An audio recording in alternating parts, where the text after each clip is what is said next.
So let's talk a little bit about editing description papers. This is the rubric for this paper. You can see it's worth about 70 points. When you're editing each other's papers, I want you to use this rubric to drive the comments that you're making for your group mates. Now, what you may notice on this first rubric is that there is not grammar. Of course, I want you to edit for any grammar that you see. That's important.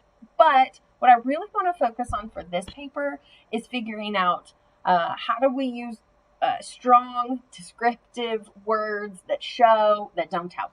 So here's what I'm looking for when you edit for this paper. Do they have 3 senses? Do they have a clear dominant impression? And do their details all center on that feeling? Do they show us rather than tell us? So are there places where instead of saying, oh, he was very tall, instead you could say he was 7'1", right? So are there places where we could be more descriptive? That's what we're really focusing on for this paper. And do they have some kind of figurative language? That's important. For this paper, we're also looking to see that it is proper MLA format.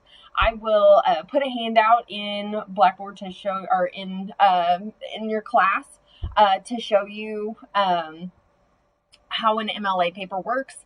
But the basics are 1-inch margins all the way around, Times New Roman 12, font for everything, your name, my name, class, and date in the upper left-hand corner, and then last name, page number in the upper right-hand corner.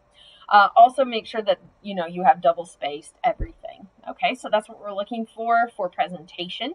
And then for word choice, we're looking for, do they have powerful original vocabulary, or are they just repeating cliche phrases? We don't want cliches. That's boring. It needs to sound like you. Do the words chosen feel natural? So are there places where the sentences feel awkward or like, ooh, that word doesn't seem right there? So what is their word choice? Also remember, great description can happen in the verbs. So the way the person moved, or that it moved smoothly. Okay, now you're still not going to tell me a story, but you still have to have verbs in your sentences.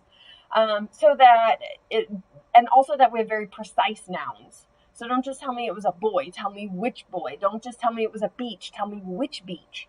So that we have very precise nouns, and be very careful with pronouns. They can be very unclear. Who is she? What is it? So look for those pronouns and see that they're clear and they're specific. And then finally, that the meaning is clear to the reader. If there are parts of the paper that you think, I don't really know what we're doing here, or I'm not really sure what you're trying to tell me here, make sure that you make those comments. So this is what I'm looking for as you edit each other's description papers. Again, make sure still that, if you see comma errors or spelling errors, of course, mark those.